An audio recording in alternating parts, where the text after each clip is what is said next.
Assalamualaikum warahmatullahi wabarakatuh. Halo anak-anakku yang hebat dan bermartabat. Tentunya kalian pernah melihat dan membaca iklan lowongan pekerjaan, bukan? Nah, jika kita ingin membuat surat lamaran pekerjaan, tentunya kita harus membuatnya dengan baik. Bagaimana caranya? Sama-sama kita belajar yuk. Anak-anakku, bagian pertama adalah tanggal surat. Tanggal surat itu diletakkan di pojok kanan atas. Nah, apa saja yang kita tulis di bagian pertama di tanggal surat itu, yaitu kota di mana kita membuat surat lamaran pekerjaan. Kemudian baru disertai dengan tanggal surat di mana surat itu dibuat atau kapan surat itu dibuat. Harus kita ingat bahwa penulisan tanggal surat ini harus sesuai dengan ejaan yang disempurnakan atau EYD. Yang kedua, perihal atau hal, yaitu apa ini halnya? Tentunya surat mengenai lamaran pekerjaan. Jadi cukup ditulis lamaran pekerjaan. Nah, penulisannya harus diawali dengan huruf kapital sesuai dengan prinsip penulisan judul, ya. Jadi diawali dengan huruf kapital. Yang ketiga yaitu alamat surat. Ada dua hal yang perlu kita ketahui di dalam penulisan alamat surat, yaitu pihak mana yang ingin kita tuju. Kemudian ya kalau tidak tahu, boleh kita posisi dari perusahaan di mana yang akan kita tuju, ya. Dan ini biasanya tidak memakai tanda baca, ya, dan jalan pun tidak boleh disingkat. Jadi jalan, benar-benar pakai jalan, dihindari. Ya kalau yang penting menghindari tanda-tanda baca, karena memang alamat surat itu salah sedikit bisa fatal, ya, menyibukkan orang yang menghantar surat. Yang keempat, salam pembuka. Bagaimana dengan salam pembuka tadi? Ya, salam pembuka biasanya kita tulis dengan hormat, D-nya huruf kapital, H-nya huruf kecil. Kemudian kita akhiri dengan koma.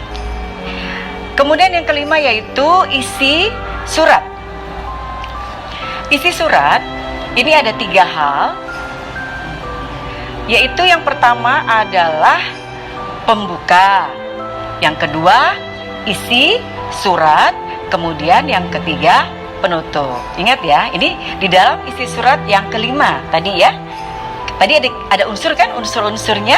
Jadi yang pertama tanggal surat, yang kedua hal, yang ketiga alamat surat, yang keempat salam pembuka, kemudian yang kelima adalah isi surat. Isi surat ada kita bagi menjadi 3 bagian: pembukaan, isi surat, dan yang ketiga penutup.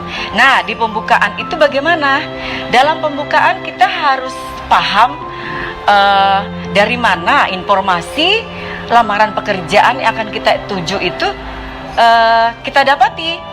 Jadi harus tahu sumbernya dari mana,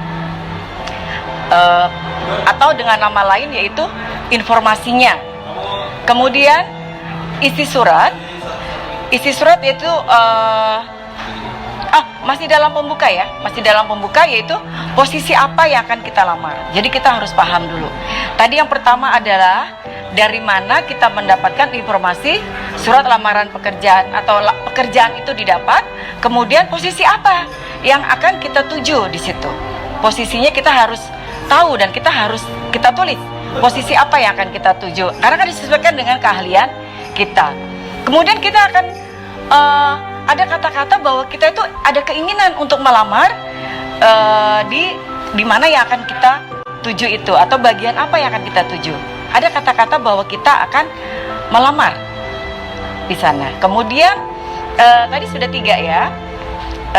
Ada pembukaan, isi surat, dan penutup. Dalam pembukaan sudah. Nah, sekarang kita menuju ke yang kedua. Tadi kan 3 hal di dalam isi surat: pembukaan, isi, kemudian penutup. Nah, di dalam penutup itu ada biodata pribadi yang dituntut, seperti nama dengan huruf kecil N-nya tentunya ya. Kita sudah ingat bahwa itu adalah bagian dari paragraf.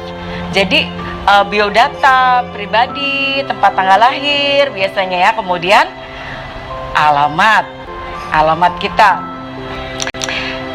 Anak-anakku, kita lanjutkan yang keenam, yaitu salam penutup. Biasanya kita tulis dengan demikian. Surat ini saya buat, dan tidak perlu berlebihan ya, tidak perlu nanti ketika mengucapkan terima kasih tidak perlu saya haturkan, karena haturkan itu adalah bahasa daerah. Jadi yang berlebihan itu tidak perlu di dalam surat lamaran. Kemudian penulisan dengan hormat saya seperti biasa. Kita lanjutkan yang ini bagian yang ketujuh ya, yang terakhir, yaitu hormat saya. Di situ haknya huruf kapital, sa-nya kecil, s-nya kecil, maksudnya kemudian diikuti dengan tanda koma. Dan nama kita pun tidak perlu lagi memakai macam-macam, tidak perlu ada tanda kurung atau dan lain sebagainya ya. Jadi nama saja cukup. Oh iya, ada keterangan tambahan dari Bunda. Misalnya sebelum penutup ya, sebelum yang ketujuh, di 6 yaitu tentang isi. Kadang kita kan menyertakan beberapa lampiran. Lampirannya itu ada berapa? Misalnya kalau lampiran 5 kita tulis 5. Nah itulah ada benarnya juga kalau di awal membuat surat lamaran pekerjaan itu bersama ini. Jadi ada sesuatu yang dilampirkan di sana. Jadi bersama ini apa saja?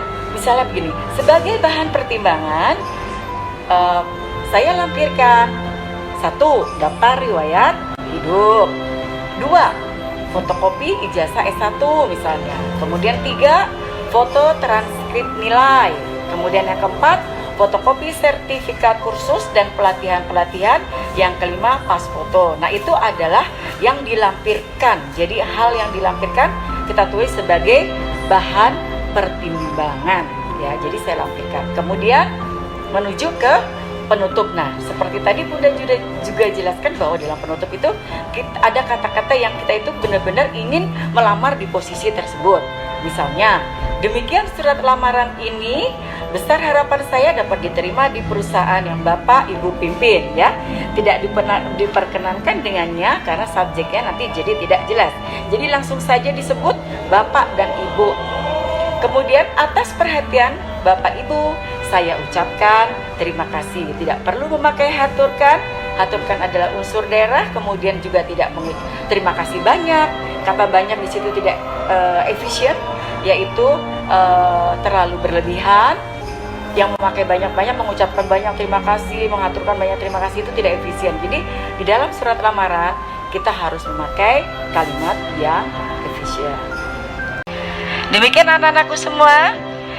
Bunda akhiri dulu pembelajaran kita kali ini. Tentunya kalian selalu hebat, bermartabat.